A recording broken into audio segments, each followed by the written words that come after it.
Chapter 8. Mrs. Vernon to Lady de Courcy. Churchill. My dear Mother, you must not expect Reginald back again for some time. He desires me to tell you that the current open weather induces him to accept Mr. Vernon's invitation that he prolong his stay in Sussex, that they may have some hunting together. He means to send for his horses immediately, and it is impossible to say when you may see him in Kent. I will not disguise my sentiments on this change from you, my dear Mother, though I think you had better not communicate them to my father, whose excessive anxiety about Reginald would subject him to an alarm which might seriously affect his health and spirits. Lady Susan has certainly contrived, in the space of a fortnight, to make my brother like her. In short, I am persuaded that his continuing here beyond the time originally fixed for his visit is occasioned as much by a degree of fascination toward her as by the wish of hunting with Mr. Vernon, and of course I cannot receive that pleasure from the length of his visit which my brother's company would otherwise give me. I am indeed provoked at the artifice of this unprincipled woman. What stronger proof of her dangerous abilities can be given than this perversion of Reginald's judgment, which, when he entered this house, was so decidedly against her?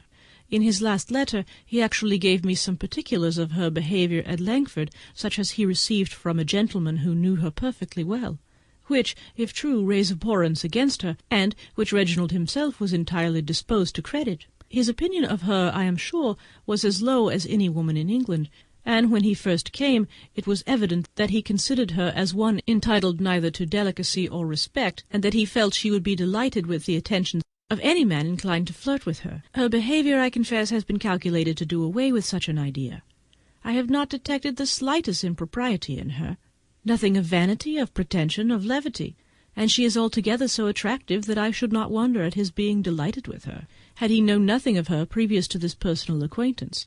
And against reason, against conviction, to be so well pleased with her, as I am sure he is, does really astonish me. His admiration was at first very strong, but no more than was natural, and I did not wonder at his being much struck with the gentleness and delicacy of her manners. But when he has mentioned her of late, it has been in terms of more extraordinary praise. Yesterday he actually said that he could not be surprised at any effect produced on the heart of man by such loveliness and such abilities. And when I lamented in reply the badness of her disposition, he observed that whatever might have been her errors, they were to be imputed to her neglected education and early marriage, and that she was altogether a wonderful woman. This tendency to excuse her conduct or to forget it in the warmth of admiration vexes me, and if I did not know that Reginald is too much at home at Church Hill to need invitation for lengthening his visit, I should regret Mr. Vernon's giving him any. Lady Susan's intentions are, of course, close to those of coquetry, and a desire of universal admiration. I cannot for a moment imagine that she has anything more serious in view, but it mortifies me to see a young man of Reginald's sense duped by her at all.